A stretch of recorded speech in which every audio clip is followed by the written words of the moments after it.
Imaginez tomber d'un avion à plus de 10 000 mètres, 33 000 pieds, là où la survie est impossible. Pourtant, pour Veselin Petrović, un agent de bord sur le vol JAT 367, ce cauchemar est devenu réalité.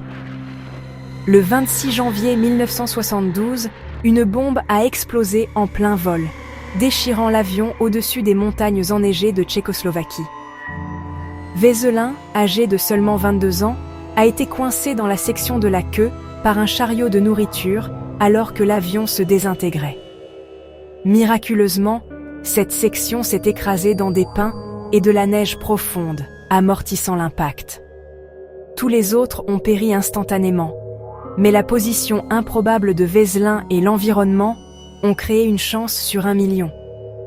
Contre toute attente, il a survécu à une chute qui aurait dû être fatale.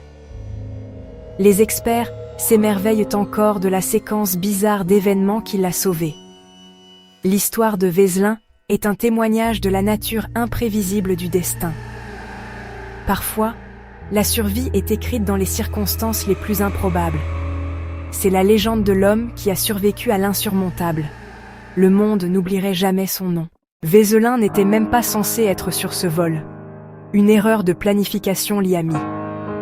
46 minutes après le décollage, une bombe a déchiré l'avion en 3 morceaux à plus de 10 000 mètres. La section de la queue, avec Veselin piégé à l'intérieur, a chuté pendant 3 minutes à travers l'air glacial. Le site de l'accident, une pente raide, boisée et enneigée, a agi comme un amortisseur naturel. Les arbres et la neige ont ralenti l'épave, épargnant Veselin d'une mort instantanée. Chaque facteur, du terrain à la météo, s'est parfaitement aligné pour sa survie. C'était une conjonction parfaite du destin et de la physique.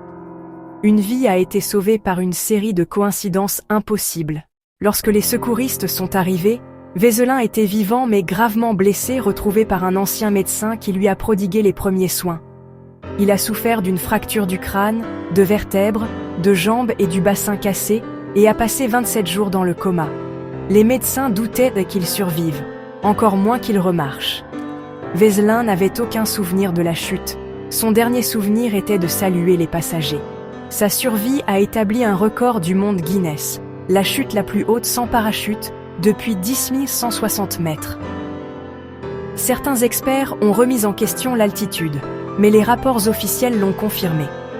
La survie dépendait d'innombrables variables, la bonne partie de l'avion, le bon terrain et un sauvetage immédiat.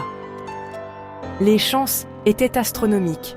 L'histoire de Veselin ne concerne pas seulement la chute, mais chaque facteur improbable s'alignant parfaitement. Cela reste l'un des plus grands miracles de survie de l'histoire. Veselin est devenu une célébrité malgré lui, salué comme un héros. Il est retourné travailler chez Jet Airlines, ne laissant jamais la peur gouverner sa vie. Il a lutté contre la culpabilité du survivant, mais a utilisé son histoire pour inspirer et défendre les autres. Veselin a vécu pleinement, se mariant, élevant un fils et s'exprimant pour les causes auxquelles il croyait. Il est décédé en 2016, mais son histoire perdure. Était-ce de la chance, le destin ou un miracle? Personne ne peut le dire avec certitude. La survie de Veselin remet en question notre compréhension du possible. Son héritage est un puissant rappel de la résilience de l'esprit humain. Si cette histoire vous a plu, n'oubliez pas de vous abonner pour ne rater aucune des prochaines histoires vraies.